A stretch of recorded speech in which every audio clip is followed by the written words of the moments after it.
안녕하세요. 저는 올해로 작은 광고 대행사를 10년째 운영하고 있는 30대 후반의 남성입니다. 왜 나이가 들수록 용기가 줄어든다고 듣곤 하잖아요. 저도 20대 때 패기 하나로 이 일을 시작해서 지금까지 왔는데요. 아직 직원 5명을 두고 있는 작은 회사이긴 합니다만, 그래도 혼자 어린 나이에 사업을 시작했다 보니 사람을 파악하는 기술이 좀 생긴 것 같아요. 일주일에 많게는 20번이 넘게 새로운 자리에서 사람을 만나고 상대하는데, 그래서 이제 웬만한 사람은 다 만나봤다고 자신할 수 있는 편입니다. 걷는 걸음이나 행동, 소지품, 취향만 봐도 대충 어떤 성격인지 보인다든지요. 그렇다고 편견으로 사람을 본다는 뜻은 아닙니다.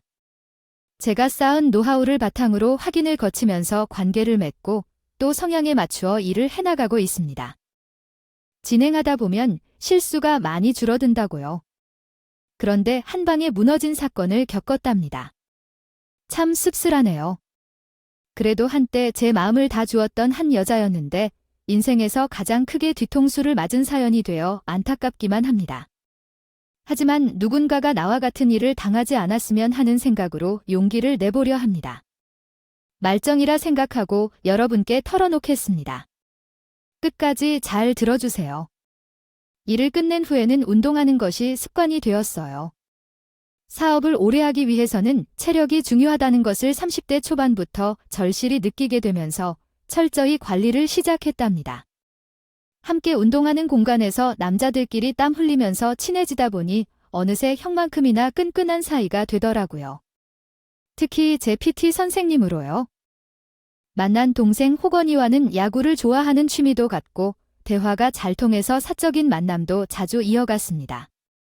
다른 사람들도 우리 사이가 좋은 형제처럼 보였는지 친형제 아니냐는 질문도 많이 받았죠. 어릴 때부터 남동생을 갖는 게 소원이었던 저에게는 호원이가 그런 존재와 같았습니다. 또 호이는 우리 회사 업무도 자기 일처럼 나서서 챙겨주기도 했어요. 마음 쓰는 게 남자인데도 참 섬세하다는 생각이 들어 저도 본받을 점이 많은 동생이었고 어느 날 운동을 마치고 가는데 호원이가 저에게 여자를 소개해 주겠다는 걸 합니다. 아, 생전 그런 이야기를 하지 않던 애가 무슨 일인가 했어요. 아, 형. 일단 사진이라도 만나기 전에 한번 볼래요? 형도 여자를 안 만난 지 너무 오래됐잖아요. 이제 좀 슬슬 연애해야 내가 보기에 두 사람이 잘 어울릴 것 같아서 그래요? 아이 형이 이상형인가 그래요? 사진 봐봐요. 어때요? 예쁘죠? 아직 회사가 자리도 안 잡고 있어서 내가 지금 누구 만나기가 조금 그런데 형은 이렇게 앞서가니까 문제야. 누가 당장 결혼하라 그래요? 만나보라니까 가볍게 얘가 저랑 잘 아는 동생인데 성격도 착하고 보면 볼수록 애가 괜찮다고 해요. 얼굴도 어디 안 빠질 정도로 예쁘고요. 가만두면 딴 놈 바로 나갈 거려. 난 괜히 형과 이어주려고 하겠어요. 그만큼 아까운 애니까 그렇죠. 그래서 내가 그 정도로 괜찮다고 하니까 궁금하긴 하네. 그러면 날 잡습니다. 내가 보증할게요. 이렇게요. 형 이제 우리 제발 퇴근하고 그만 봐요. 몇 년째야. 올해 내 목표가 생겼는데 형이 장가 가는 거예요. 동생이 그렇게까지 칭찬하는 사람이니까? 믿음이 갔어요. 애도사 핑계로 누구 하나 안 만난 지가 오래됐더니 새로운 만남이 내 마음속에서 기대돼졌죠. 그래서 떨리는 마음으로 소개팅 자리에서 만난 그 여자는 사진으로 본 것 이상이었고 제가 상상했던 것보다 훨씬 더 여성스럽고 세련되고 바른 사람이었어요. 고상한 취미도 많았고 자기 발전에 열정적으로 노력하는 모습이 인상적이었어요. 그런 그녀는 참 매력적이었어요. 동생이 말하는 대로 그녀는 가만히 있으면 남자들이 바로 끌려갈 것 같더라고요. 주변 사람들은 다 그녀의 활기찬 에너지에 영향을 받는 듯한데 그렇게 이야기하긴 해요. 아, 근데 하루가 너무 소중해서요. 목표를 세우면 몸이 스스로 움직이게 돼요. 하루 종일 바쁘게 채우는 그녀를 보면 정말 부지런하게 사는 것 같아요. 또 그걸 꾸준히 하시는 것이 대단하네요. 그런 것을 잘 몰라도 다 자신과의 싸움이라 정말 쉽지 않은데 저도 운동하는 것을 습관으로 만드는 데까지 몇 년이 걸렸거든요. 알아주셔서 감사해요. 안 그래도 운동을 꾸준히 하셨다는 말을 듣고 소개팅에 나오겠다고 했어요. 원래 이런 자리가 어색해서 절대 안 나오는데 저도 그런 사람이 이상형이라서 그러셨군요. 그동안 운동한 보람이 있네요. 실은 제가 자랑스러운 엄마가 되는 게 꿈이거든요. 그리고 제가 만나게 될 사람도 그런 아빠가 될 수 있는 사람이었으면 좋겠어요. 자랑스러운 엄마예요. 벌써 거기까지 준비하시는 거예요? 와, 대단해요. 그게 여자에게 주어진 가장 행복한 일 아닐까요? 돌아가신 우리 어머니도 항상 절 낳은 게 인생에서 가장 잘하셨다고 말씀해 주셔서 감사해요. 나중에는 우리 아이들이 엄마로부터 많은 것을 배울 수 있도록 하고 제 입으로는 절대 모르겠다는 말은 하고 싶지 않아요. 그래서 아이들이 저를 믿고 따르도록 하겠어요. 이게 제 인생의 목표예요. 저는 이런 사람을 마침내 만났다는 것에 감사하며 두 번째 만남에 진지하게 사귀고 싶다고 이야기했고 그렇게 우리는 연인이 되었어요. 연애를 이어가면서도 이 사람의 모습에 점점 반하면서 실망시키는 일이 없었어요. 제가 사업을 하는 관계로 시간이 들쑥날쑥해서 제대로 데이트를 많이 못했고 어느 날은 회의가 늦어져 회사 앞에서 3시간을 기다렸는데도 한마디 안 하고 고생했다고 활짝 웃어주더라고요. 그런 배려심까지 모든 면에서 완벽한 분이었어요. 만나면 만날수록 늘어지는 것 같아요. 상대의 성격을 보기 위해서 더 만나야 되는 거짓말 같은데 그러면 어떤 사람인지 알게 된다 생각 말곤 볼 게 없어요. 또한 회사의 동료들과 가족들까지 세심하게 챙겨주는 모습이 인상적이에요. 오빠, 연말이 다가오는데 회사 동료들에게 선물 준비해보는 건 어때요? 회식을 하며 어느 정도 기했지만 선물을 주는 것이 더 의미 있을까요? 오빠의 회사는 인원이 많은 편이 아니고 이런 때에도 세심하게 챙겨주면 동료들이 얼마나 감동받을지 상상이 되어요. 그리고 대표가 자신의 노력을 알아준다는 것을 알게 되면 얼마나 힘이 나는지 상상할 수 있어요. 동장에게 돈보다는 진심이 담긴 선물을 준비하면 어때요? 그렇게 하면 더 의미가 있는 선물이 될 것 같아요. 몇 번을 생각해봤더니 선물을 줄 때 보너스만 생각하고 있었나 봐요. 선물의 질을 고려하고 각자의 취향에 맞춰서 준비하면 더 좋을 것 같아요.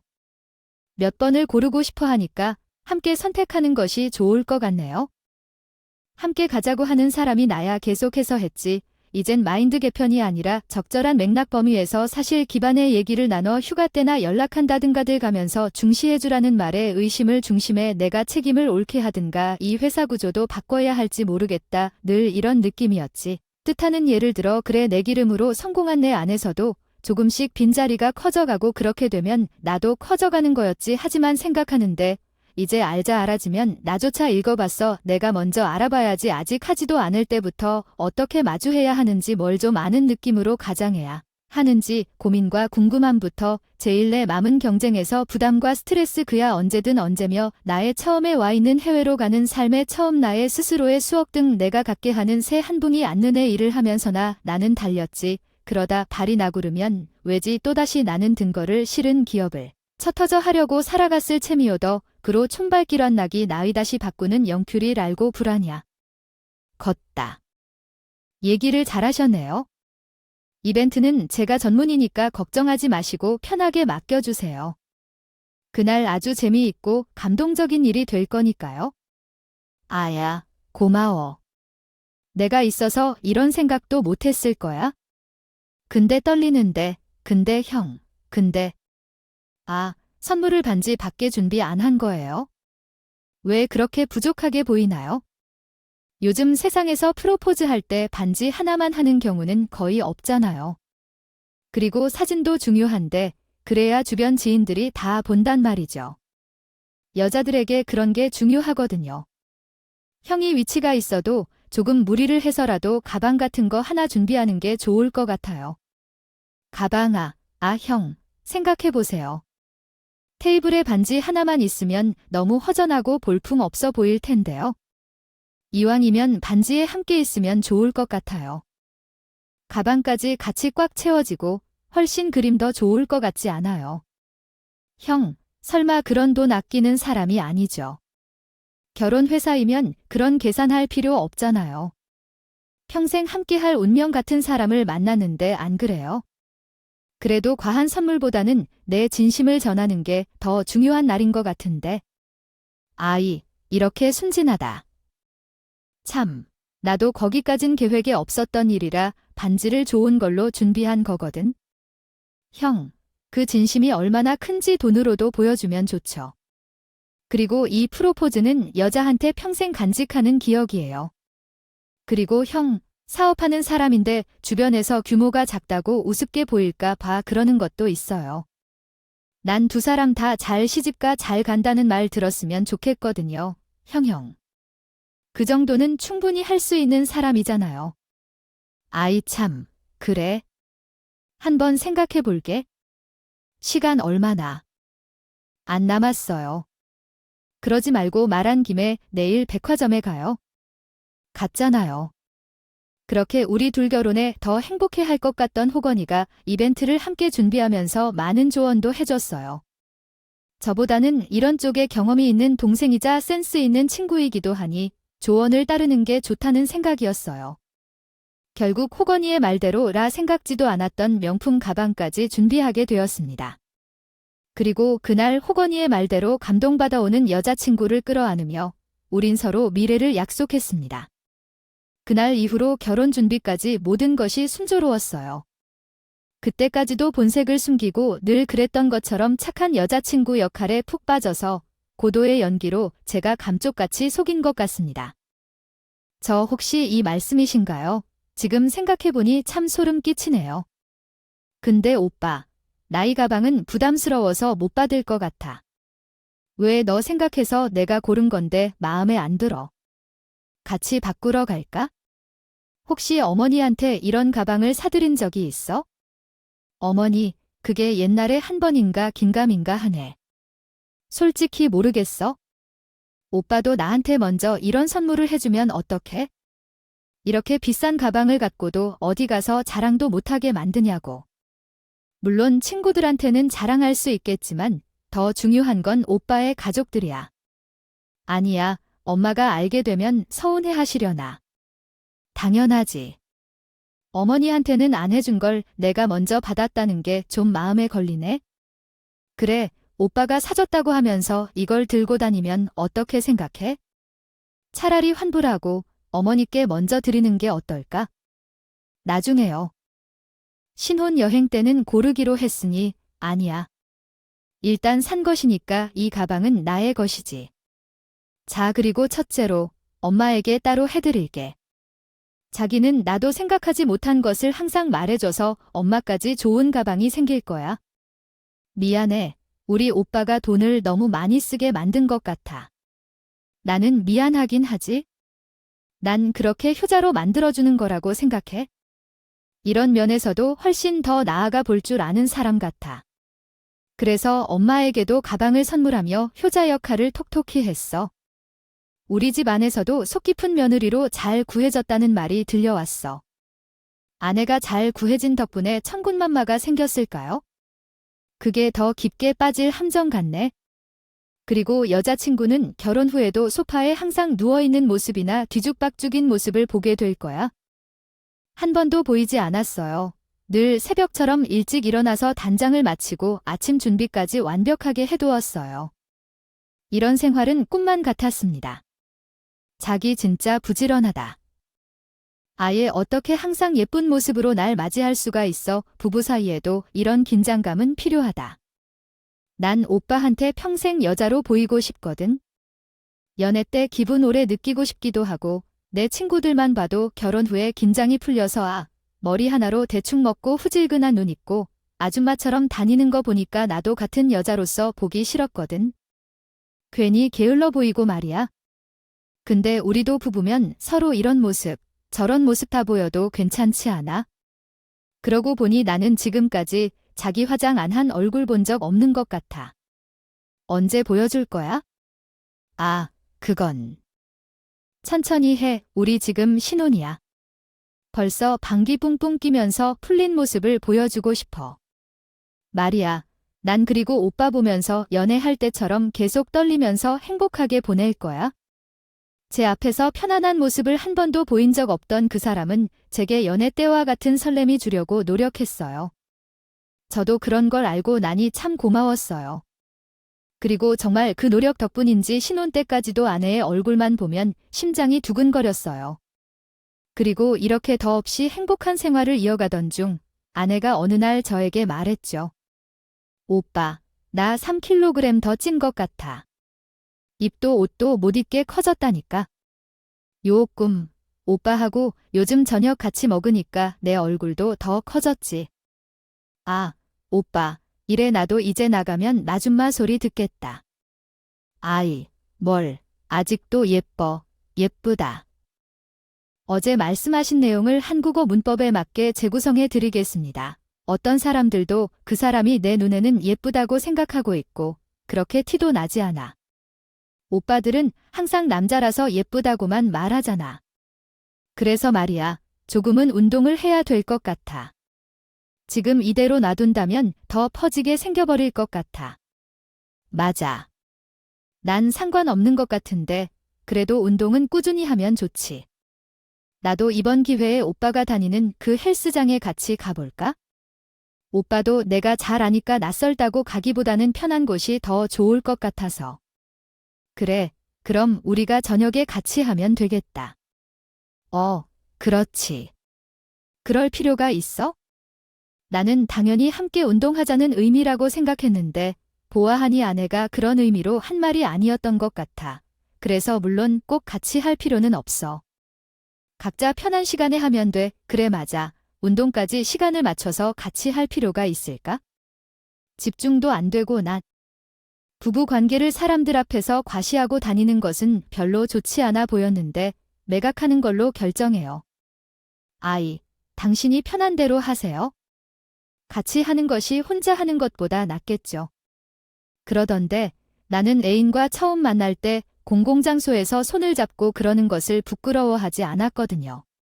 오히려 제가 그렇게 할 때마다 촌스러워한다고 생각했을 정도였어요. 그래도 운동할 때 달콤한 목적은 없었고 자기 관리에 철저한 사람이었기에 별로 신경 쓰지 않았죠. 그러나 어느 날부터 헬스장에서 조금씩 이상한 이야기가 들리기 시작했습니다. 형님, 최근에 호건 트레이너가 되었고 연락해요. 헬스장에는 잘 오지도 않는 것 같던데 몇 번의 수업을 받았어요. 걔나 취소했어요. 맨날 집과 헬스장만 다녔던 사람이 여자에게 홀딱 빠졌더라고요. 둘이 여기서 눈이 맞았다가 불붙어서 장난 아니었다는 말도 많아요. 아, 그래요. 저도 요새 연락이 없어서 몰랐는데 축하해줘야겠어요. 이 자식 몸만 우락부락하지. 속은 열려도 연애는 못할 것 같더니 다행이네요. 안 그래도 저만 결혼해서 미안했는데 제가 팍팍 밀어줘야겠어요. 둘이 여기서 데이트하는 분위기가 더하니까 오빠 동생하는 척하면서 장난 아니에요. 오빠가 아니라 동생이에요. 말은 오래 알던 사이라는데 딱 보면 알잖아요. 친한 사이인 거랑 남녀 사이랑 같나요? 아, 진짜. 운동 끝나고 거울 앞에서 사진을 찍었는데 뒤에 두 사람이 함께 찍힌 걸 나왔더라고요. 나갈 때 보여드릴게요. 사진을 보면 더 확실할 거예요. 여자가 아주 입이 귀에 닿을 정도로 기쁘다고 했어요. 그때 오빠 동생 한다는 말에 조금 찝찝한 마음이 있었어요. 나오는 길에 친한 회원 한 명이 보여준 사진 한 장을 보고 저는 놀라지 않을 수 없었어요. 거기에 한박 웃음을 짓고 운동하던 사람이 바로 제 아내라서 그랬죠. 여보 나 오늘 헬스장 갔다가 정말 불쾌한 소리를 들었는데 당신 거기서 대체 호건이 어떻게 보이길래 사람들이 두 사람이 눈 맞았다 소리를 할까 했어요. 소문이 파다하다. 지금 내가 그런 말까지 내 귀로 들어야겠다고. 뭐 아니지 내 귀로 들었다고. 지금 나 의심하는 거야?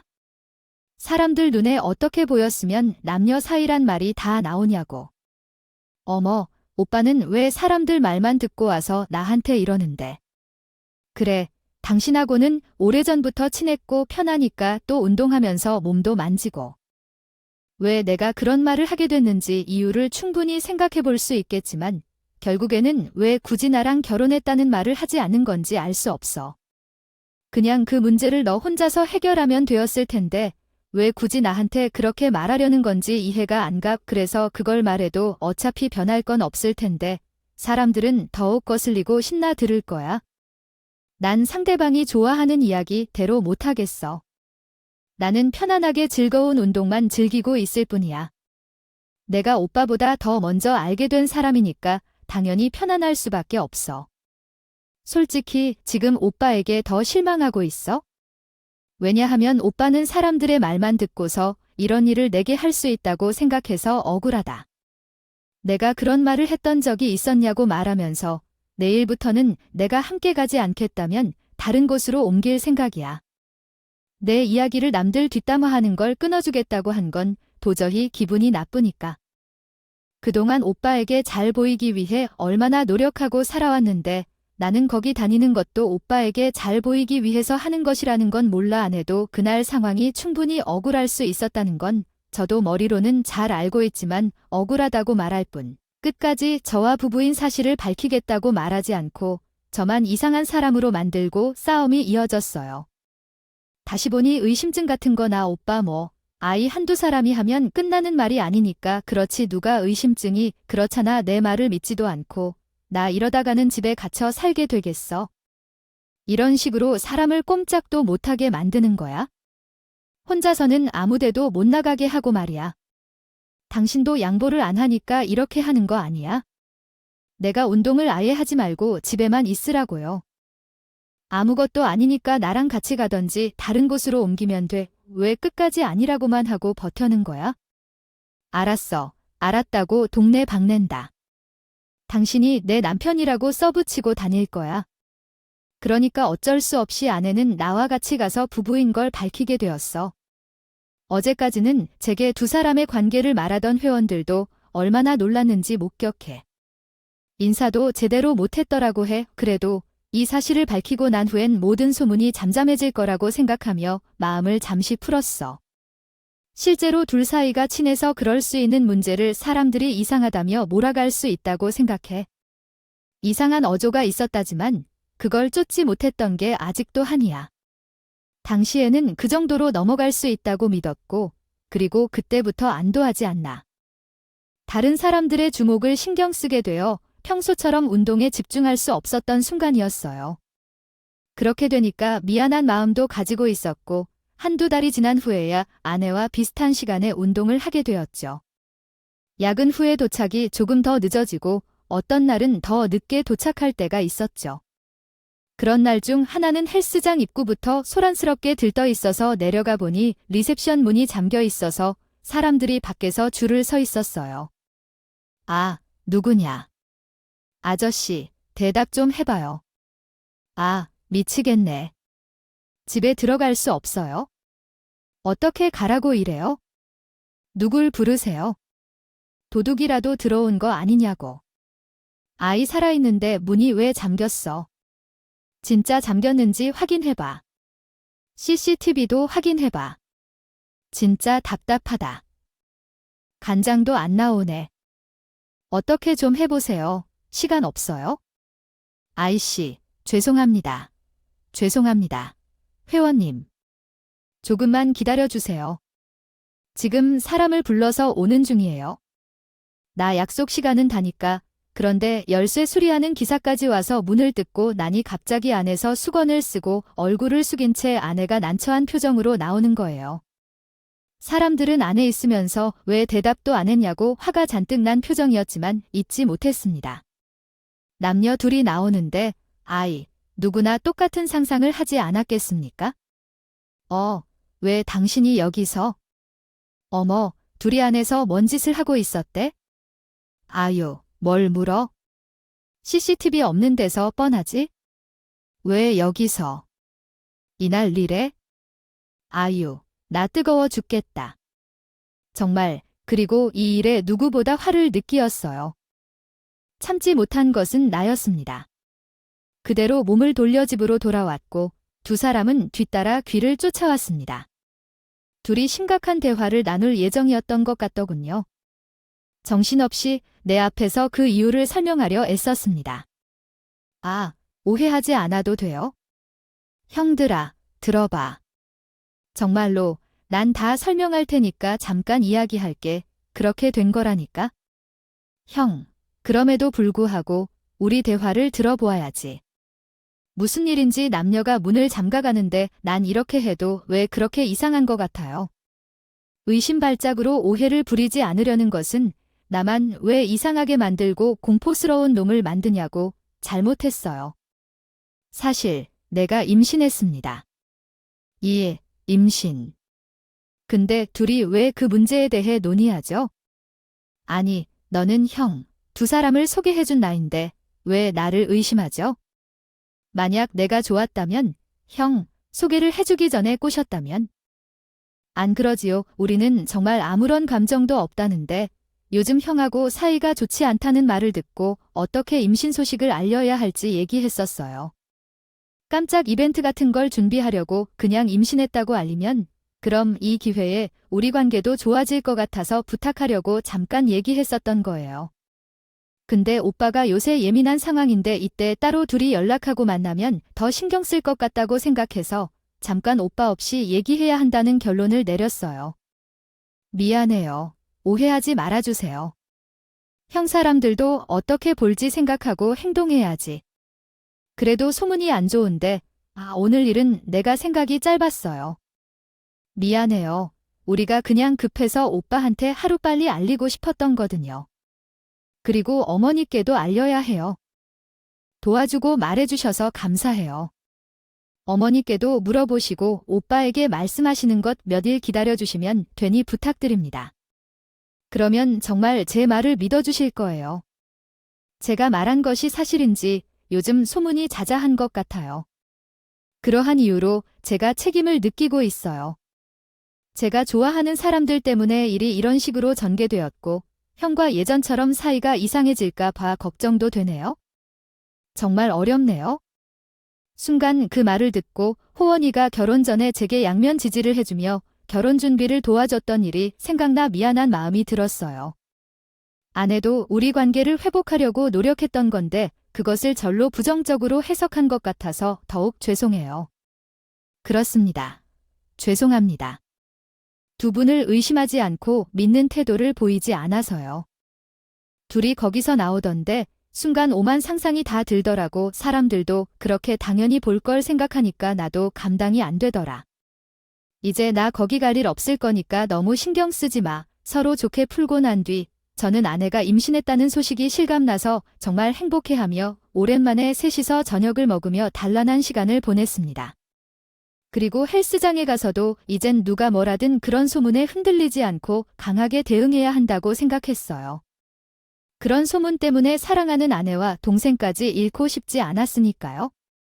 그리고 아내의 임신으로 우린 다시 예전처럼 행복한 생활을 되찾을 수 있었습니다. 세상에 나올 아이를 생각하니 집을 꾸미는 것부터 준비하는 모든 과정이 마냥 재밌고 좋더라고요. 그리고 호건이 조카가 태어날 생각에 들뜨면 비싼 유모차를 미리 사오기까지 했습니다.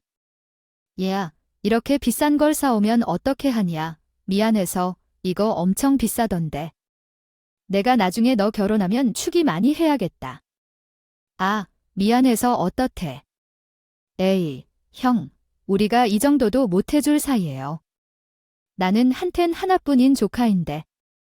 그리고 어차피 두 사람한테 인사할 거 생각해서 큰 걸로 한 방이 했어요. 괜찮죠. 그나저나 형은 출산 선물 준비하고 있어요. 출산 선물, 그런 것도 해야 해. 우리 형이 장가도 안 갔는데 나보다 더 몰라서 큰일이네. 그러게, 난 육가 용품 사는 것만 알았지? 거기까진 생각도 못했어. 그거 알죠? 임신 때 서운한 건 평생 간다고 하잖아요. 그래서 아기 선물보다 아내를 더 챙기는 추세라 그래요. 형이 몰라서 그렇지, 제대로 하지. 산후조리 이벤트부터 시작해서 주변에서 얼마나 많이 선물을 받았는지 궁금한데요. 아기 선물을 많이 받아도 실제로 챙기는 사람은 제외하고 형이 유일하니까 형에게 돈을 한번 크게 쓰세요. 그 감동은 평생 갈 거니까. 그래, 아이에게 뭔가 준비하는 것도 좋겠지요. 그렇게 고생하고 집에 돌아왔을 때 좋은 선물 하나가 있다면 얼마나 행복할까요? 제가 모르는 척해서 갖고 싶은 것이 있으면 물어보세요. 알려줄 테니까 형은 준비만 해놓으세요. 결혼 때도 그렇고 여러모로 참 신세를 많이 진다. 항상 감사해요. 저는 호건이 말대로 모아둔 적금도 하나, 아내 선물도 준비했어요. 호건이 말한 대로 주변에서 아이를 걱정해주고 아이가 필요한 것만 보내줄 뿐 아내를 생각하는 것은 크게 없었어요. 그렇게요. 배가 차오르는 것을 지켜보며 새 가족이 될 미래가 점점 다가오는 것을 기대했던 어느 날이었습니다. 한날은 병원에서 검진을 받는 아내를 밖에서 기다리고 있었는데 갑자기 간호사가 나를 보며 이런 것 저런 질문을 하기 시작했습니다. 처음에는 임신한 산모의 상태를 파악하기 위한 질문이라고 생각했지만 점차 질문의 의도를 파악하기가 어려웠어요. 저 두 분은 어떻게 만나셨나요? 아직도 신혼같이 참 좋아 보이시네요. 하나요? 그냥 친한 동생을 통해 만났습니다. 혹시 그 친한 동생이 남자 신분이신가요? 네, 그런 분입니다. 그걸 어떻게 하셨나요? 주로 남자들끼리 소개해주고 그래요. 혹시 핸드폰 배경에 있는 것이 두 분의 결혼 사진이신가요? 제게도 한번 보여주시겠어요? 정말로 선남손녀 가졌나 봐요. 와, 너무 잘 어울린다. 근데 혹시 남자 형제가 있으세요? 남자 형제에게 인맥이 좋아서 그런데 아내에게 하는 행동을 보면 우리 간호사들이 이런 남편을 얻고 싶다고 하더라고요. 다들 그렇다면서요. 하지만 저는 형제가 없어서 아쉽네요. 산모님의 동생이나 오빠는 있나요? 식구 중에서 친척이나 남성분이 가깝게 지내는 사람이 있을까요? 없다고 알고 있지만 왜 그런지 궁금하네요. 아쉽네요. 원래 우리 간호사들이 너무 다정하고 멋지다고 해서 주변에 소개받고 싶다는 이야기를 했어요. 나중에 사모님께도 한번 물어봐 보세요. 주변에 건장하고 남자다운 분이 없는지 꼭 찾아봐 주시면 좋겠어요. 예, 신뢰했습니다. 나이가 좀 있는 저도 기회가 될 때 슬쩍 물어보고 그러거든요. 저도 어린이집 다니는 아이가 있어서 엄마이긴 하지만요. 이해해 주세요. 그날 사질문이 조금 과하다 싶었지만 다른 간호사가 소개받고 싶다는 말을 철저하게 믿었습니다. 환자로 온 사람에게 이렇게까지 한다면 의심을 해봐야 했을 것이고요. 게다가 출산이 3주 정도 남은 시점에는 아내와 병원에 자주 가야 했는데 이것이 저희에게 첫 아이였고 잘 모르던 상황에서 불안하기만 했기 때문입니다. 느낌이 이상하게 올 때라도 병원에 급하게 갔습니다. 그날도 아내가 배가 아프다고 해서 새벽에 산통이 시작된 것 같았고 온몸이 땀으로 범벅이 되어서 놀랐고 아내를 데리고 바로 병원으로 향했습니다. 아내는 3시간 넘게 고통스러운 소리를 지르며 진통을 하고 있었고 저는 초조한 마음으로 손을 모아 밖에서 기다릴 수밖에 없었습니다. 그런 고통을 나누어가며 함께한다면 좋을 텐데 제가 할 일은 기도밖에 없습니다. 그러더군요. 그런데 먼 곳에서 계속해서 내게 시선을 보내는 간호사가 다가오고 있습니다. 내게 물어보셨다고요? 네, 지금은 정신이 없어서요. 제 아내가 지금 진통을 하고 있어서 병실 밖까지 들리는 그녀의 고통 소리를 듣고 물러설 생각도 없이 서서 그런 것을 묻고 있는 간호사는 매우 부끄러운 듯 했습니다. 그러나 현재 이런 상황에서 한 남자를 소개받자고 환자에게 다가와서 이런 말을 하다니요. 진통하는 산모 목소리도 들리냐고요? 이러고도 간호사라면서 그 순간부터 주위한테 매우 안쓰러워 보이더군요. 상황을 전혀 모르고 계신가요? 아니요. 제가 그 말이 아니라면 어쩌면 안 되나요? 당신은 대체 누구길까요? 이 병원의 간호사이신가요? 아니면 중개인이신가요? 진정하세요. 저는 긴 이야기는 못 들을 것 같고요. 이거 받으세요. 제가 언성을 높이자 간호사는 다른 환자 눈치가 보이는지 쪽지 하나를 저에게 건네고 사라지더군요. 이게 뭔데? 잠깐만. 너 누구 번호 적어서 주는 거야? 설마, 그거 보시면 알 겁니다. 그리고 사모님, 절대 믿지 마세요. 저는 간호사의 갑작스러운 행동에 당황해 쪽지를 바닥에 그대로 떨구고 말았습니다. 아무리 봐도 나이도 좀 있는 간호사가 이런 일로 절 찾아와서 볼 것 같진 않다는 생각이 뒤늦게 들더라고요. 전 당연히 무슨 번호가 쓰여 있을 줄 알았는데 병원에 있는 물품 보관소 위치와 비밀번호가 쓰여 있더라고요. 근데 그때 무슨 생각이었는지 이걸 한시라도 빨리 확인해 봐야겠다는 생각이 드는 겁니다. 한참을 갈팡질팡하고서 있다가 빠르게 가서 대체 확인해 보기로 생각이 들었고 그래서 쪽지에 쓰여 있던 물품 보관함을 열어보니 봉투에 작은 USB 하나가 들어 있었습니다. 저는 떨리는 손으로 미리 챙겨온 노트북에 꽂아 병원 영상을 확인했고 아내가 그 영상 속에서 이곳을 찾는 모습이 보였습니다. 그러나 정지 버튼을 누르고 한참을 놀람을 털고 보니 영상 속 아내의 옆에 다정하게 팔을 놓고 있는 낯선 남자가 있었어요. 아내는 영상 속에서 저와 함께 있을 때보다 훨씬 다정하고 상냥한 미소로 어깨를 기대고 있었죠. 누구든 봐도 그 남자가 남편 같다는 생각이 들었습니다. 그리고 이어진 다음 영상에서는 호원이가 아내를 데리고 오는 모습도 보였습니다. 그 순간부터 저는 눈앞에 아이가 태어난다는 사실마저 잊고 아무것도 보이지 않았고 그 간호사를 한참 동안 찾아 헤맸는데 이 영상을 왜 나한테 주는 건가요? 제가 본 걸 말해도 안 믿으실 테니까요. 사모님은 계속 거짓말을 할 거라고요. 그러니까 이걸 직접 봤다는 거예요. 제가 봤어요. 직접 봤어요. 남자가 둘이 아니라 3명이나 바뀌어서 오는 사무가 어디 있겠어요? 이 병원에서 12년 넘게 일해도 이런 경우는 처음 봤어요. 그러니까 간호사들 사이에서도 말이 나오고 당연히 이상하게 볼 수밖에 없죠. 그리고 3명이 다 아무렇지도 않게 팔짱을 끼고 다니고 누가 봐도 영락 없는 남편인데 그 사람이 둘 다 남편이라고 하던가요? 자기라고 아무렇지 않게 부르고 행동도 보통 사이는 아닌 걸로 보이던데요. 뭐라고요? 확실히 들었어요. 그러니까 제 아내 앞에서도 말할 수 있습니까? 제가 얼마나 미련했는지 충격받는 사실을 깨닫게 되었습니다. 간호사를 의심하고 있었어요. 아니, 아직도 모르겠어요. 너무 정신을 못 차리시는 것 같아요. 저렇게 말씀해도 이해를 못 하시는 건지.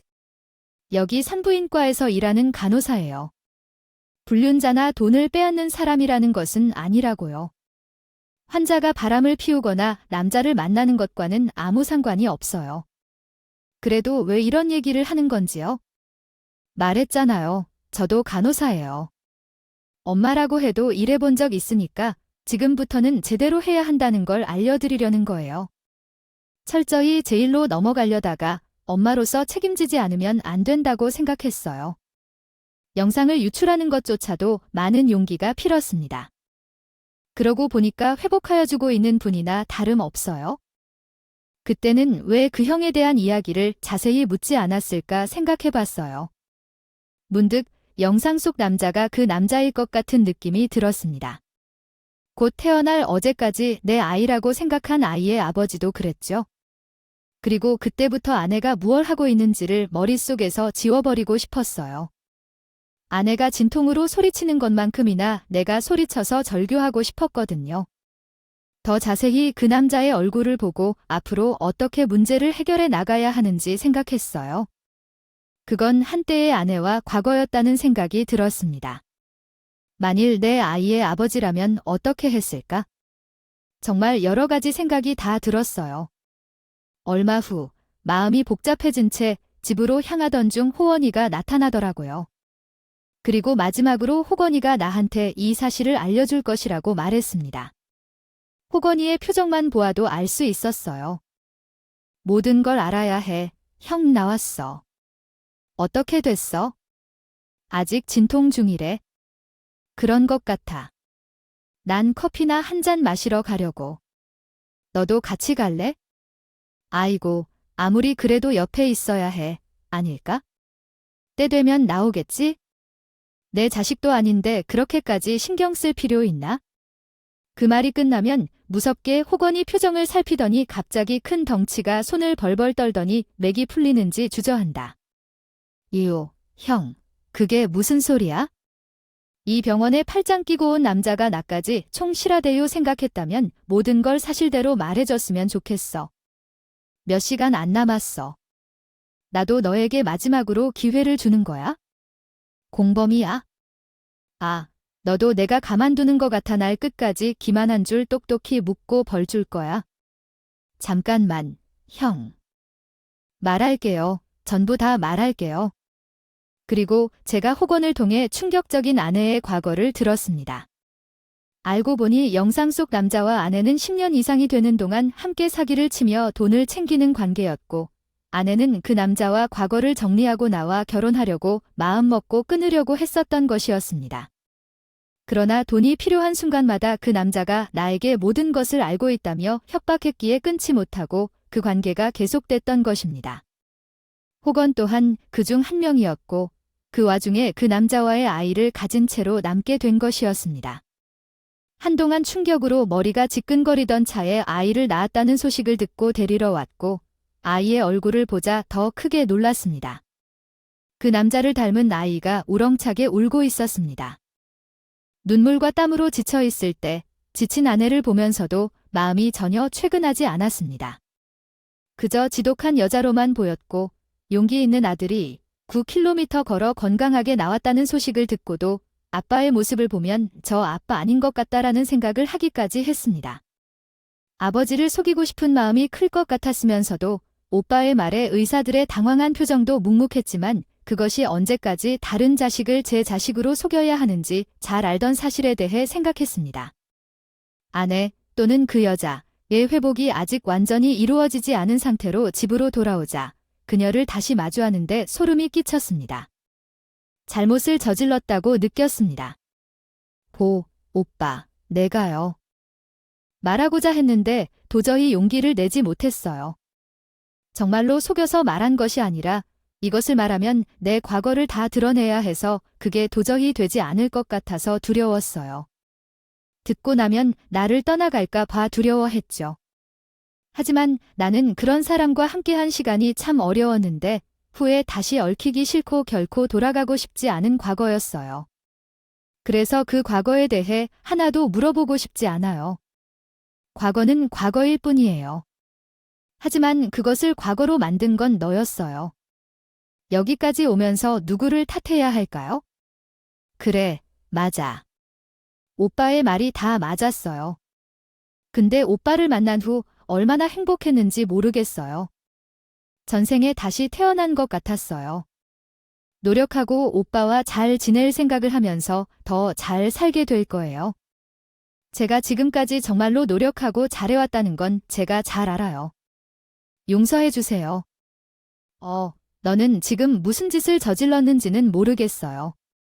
남의 남자를 가져온 것이 내 과거가 되기 일수일 정도로 뻔뻔한 것도 정도가 있을 것 같아요. 어디까지 갈 것이라 결정하셨나요? 언제까지 조용히 있을 거라고요? 사기를 치렀다고요. 저는 너를 결코 용서할 수 없어요. 아이를 키우지 않아도 되는데 우리 아이가 나면 다시 잘 살 수 있어요. 실수였어요. 정말이에요. 아이를 키우지 않아도 돼요. 왜냐하면 어린이는 장난감이 아니니까요. 모성애가 없는 사람이구나. 너도 그런 사기쳐 맞물려 있는 건 싫어요. 그러더라도 나도 내가 계속해서 그 인간과 얽히려고 하는 것에 밟힌 채로 살기 싫어요. 너하고는 더 잘 어울렸을 것 같아요. 그대로 그 여자를 집 밖으로 내보내고 쫓아보냈어요. 배를 차리고 매우 많은 전화로 용서를 구해봐도 거절했어요. 그 여자가 끝까지 저를 속인 것처럼 말이에요. 그 후로 전 곧바로 경찰에 그 여자를 사기로 신고했습니다. 당연히 그 여자에게는 제가 그들의 인생을 마음먹고 살 수 있는 마지막 기회였을 수도 있었지만 하지만 그렇게 하기엔 기회를 주고 용서를 논하기에는 저지른 일이 도를 넘었던 생각이 들었어요. 긴 법정 싸움 끝에 그 여자는 사기죄가 성립돼 처벌을 받게 되었고 영상에서 보던 그 남자를 법정에서도 다시 볼 수 있었어요. 오랜 시간 공범으로 같이 한 일까지 그 남자가 다 말하는 바람엔 처음엔 벌금형 정도로 끝낼 수 있었던 일이 징역형까지 순식간에 커지더라고요. 저와 혼인 전의 전적이 그렇게나 화려할 줄은 법정에서 밝혀지고 놀랐어요. 둘이 법정에서 서로 탓하며 싸우는데 아주 가관이었던 범행으로 집행유예를 받게 되었어요. 어제까진 둘도 없는 친동생 같던 놈이 사기꾼 바람이나 잡는 바람잡이 있다니 그것도 너무 크나큰 충격이었어요. 솔직히 초반엔 아내, 동생까지 다 잃었다는 생각이 들었어요. 속기 쓰려 했지만 지금은 사기꾼을 일찍 파악했다는 생각으로 지내고 있습니다. 또한 당시에 제게 직장을 소개해준 간호사 선생님과는 지금 누구보다 좋은 관계를 유지하고 있어요. 다음 달부터는 제 소개팅을 본인이 책임지겠다고 심지어 말했어요. 돌아보면 나쁜 사람도 많지만 또한 귀인이나 좋은 사람도 많은 것 같아요. 그렇게 생각해보니 억울한 것도 없네요. 여러분도 좋은 사람인 척하거나 완벽한 사람처럼 속이는 일 없이 더 관대한 시각으로 사람을 바라볼 수 있는 기회를 가져보길 바랍니다. 제 이야기에 귀를 기울여 주셔서 감사드리고 모든 가족과 사랑하는 사람들과 함께 따뜻한 연말 보내시길 바랍니다. 안녕히 계십시오.